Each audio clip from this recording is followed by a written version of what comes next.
नमस्कार दोस्तों, welcome back to my channel. अगर आप इंडिया से ऑस्ट्रेलिया माइग्रेट होने का सोच रहे हो, अगर आप पीआर अप्लाई करने का सोच रहे हो 2026 या 2027 में, लेकिन प्रोसेस आपको कुछ जरूरत से ज्यादा कंफ्यूज कर रहा है, तो आज इस वीडियो को एंड तक जरूर देखो, क्योंकि इस वीडियो में मैं आपको स्टेप बाय स्टेप क्लियर कर दूंगा कि कौन सा वीजा ऑप्शन आपके लिए है, पॉइंट सिस्टम कैसे काम करता है, स्किल असेसमेंट और ईओआई का प्रोसेस क्या है, सब क्लास वीजा क्या है। बहुत सारे लोगों को कंफ्यूजन रहता है 189, 190, 491 ये सारे नंबर क्या हैं, टाइमलाइन क्या है, जानने में कितना टाइम लगता है और कितना खर्चा आ जाता है। तो वीडियो के एंड तक मैं आपको बताऊंगा कि इंडियंस सबसे ज्यादा गलतियां भी कहां पर करते हैं और इंडियंस को बाहर माइग्रेट होने के लिए सबसे सेफ पाथ क्या है। तो देखो, जो सबसे पहला क्राइटेरिया है वो है आपको अपनी एलिजिबिलिटी को चेक करना है। ऑस्ट्रेलिया के पीआर के लिए आपको मैं कुछ कुछ बातें बता देता हूं, जिससे आपको पता चल जाएगा कि आप जो हो एलिजिबल हो के नहीं हो। तो सबसे पहले आती है एज रिक्वायरमेंट, जो कि है 18 साल से लेकर के 44 साल तक।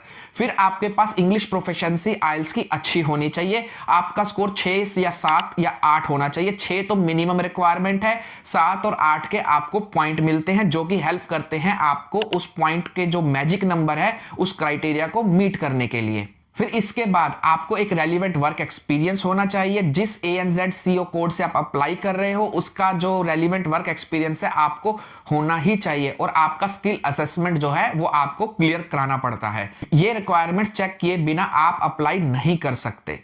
फिर उसके बाद अगला स्टेप आता है कि ऑस्ट्रेलिया के पीआर के लिए मेजर सब क्लासेस पीआर की या वीजा की आपको क्लियर होनी चाहिए।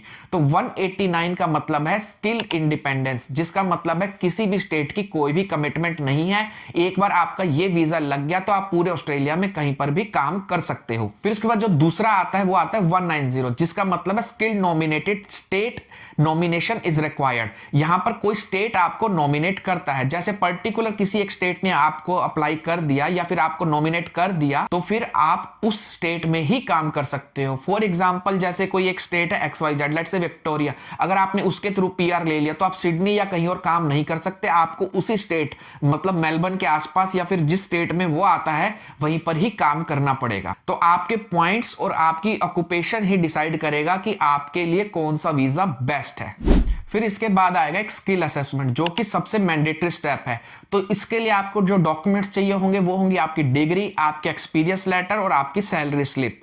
तो असेसमेंट अथॉरिटी पे आप जाकर के अपना जो है एप्लीकेशन अप्लाई करोगे, वहां से आपकी स्किल की असेसमेंट हो करके आएगी। इसका प्रोसेसिंग टाइम तकरीबन 3 से 4 महीने है। पॉजिटिव असेसमेंट के बिना आपका पीआर प्रोसेस स्टार्ट ही नहीं हो सकता, और इसके अंदर बहुत सारे लोग जो है गलती कर जाते हैं। इसमें एक डिटेल्ड वीडियो मैं आपको बनाने वाला हूं कि कौन से ऑक्यूपेशन में आपको किसके थ्रू अप्लाई करना है और कौन कौन से डॉक्यूमेंट्स आपको लगेंगे, और डॉक्यूमेंट्स में क्या क्या मिस्टेक्स आप लोग ज्यादातर लोग कर जाते हैं। तो मेरे चैनल को सब्सक्राइब कर लो और उस वीडियो का नोटिफिकेशन आपको मिल सके, जो कि आपके हजारों रुपए या फिर एजेंट फीस बचा सकता है। फिर जब आपके पास ये सारे डॉक्यूमेंट्स इकट्ठे हो जाएं, आपके पास स्कोर आ जाए, तो इसके बाद आपने पीआर सिस्टम पे जाकर के, इस कैलकुलेटर पे जाकर के अपने जो है पॉइंट्स को कैलकुलेट कर लेना है। तो एज के अलग पॉइंट्स मिलते हैं, इंग्लिश प्रोफिशिएंसी के अलग पॉइंट मिलते हैं, वर्क एक्सपीरियंस के भी पॉइंट मिलते हैं, आपके एजुकेशन बैकग्राउंड, और ये सारा कुछ मिल जाता है। तो एक प्लस पॉइंट अगर आप लेना चाहते हो, अगर आपके पॉइंट कम रह रहे हैं तो आप स्टेट नॉमिनेशन करा सकते हो। तो इसके लिए आपको उनको एक लेटर लिखना होता है। अगर आपको वहां से नॉमिनेशन मिल जाता है तो आपके पॉइंट्स ज्यादा बढ़ जाते हैं, और ये एक बहुत ही अच्छा पाथवे हो जाता है बाहर जाने के लिए। और इसमें भी कंपटीशन काफी कम रहता है, क्योंकि ज्यादातर लोग इसको इग्नोर कर जाते हैं।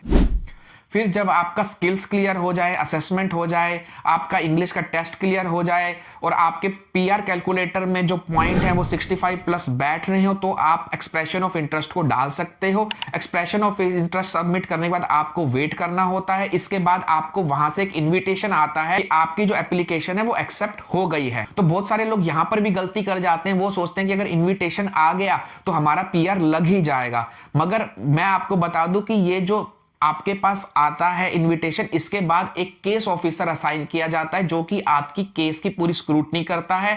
फिर उसके बाद आप पुलिस वेरिफिकेशन कराते हो, मेडिकल चेक कराते हो, वीजा एप्लीकेशन की फीस भरते हो, फिर जाकर के आपका पीआर या वीजा लग करके आता है। तो इसके बाद भी तकरीबन 6 महीने से 12 महीने का टाइम लग जाता है। तो अगर हम कॉस्ट की बात करते हैं तो देखिए तकरीबन 1 लाख से 1.5 लाख जो है आपका स्किल असेसमेंट में लग जाता है।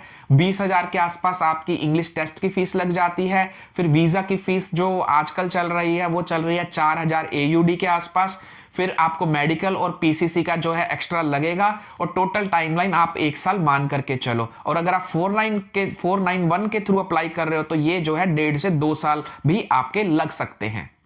तो मैं आपको बता देता हूं कि अगर ऑस्ट्रेलिया पीआर पॉसिबल है आपके लिए, अगर आपका प्रोफाइल स्ट्रांग है, आप राइट वीजा को चूज करते हो, आप पेशेंट और प्लानिंग के साथ अप्लाई करते हो, तो ही आपका जो है पीआर आ सकता है। अगर आप सीरियस हो तो आप मुझे ईमेल कर सकते हो। अगर आप इससे रिलेटेड कोई गाइडेंस चाहते हो तो आप मुझे कमेंट कर सकते हो, ईमेल कर सकते हो। मैं जनरली वीकेंड पे सारे ईमेल्स का रिप्लाई करता हूं। मेरे इस चैनल को आप सब्सक्राइब करें ताकि आपको अगले आने वाले वीडियोस का भी नोटिफिकेशन मिल सके। और इसके बाद मैं कनाडा की सीरीज भी लाने वाला हूं। मेरे इस चैनल को सब्सक्राइब कर लीजिए क्योंकि मोस्ट ऑफ द कंट्रीज के अंदर जो आपकी डॉक्यूमेंटेशन है वो सेम ही रहने वाली है। तो चलो मिलते हैं अगले वीडियो में।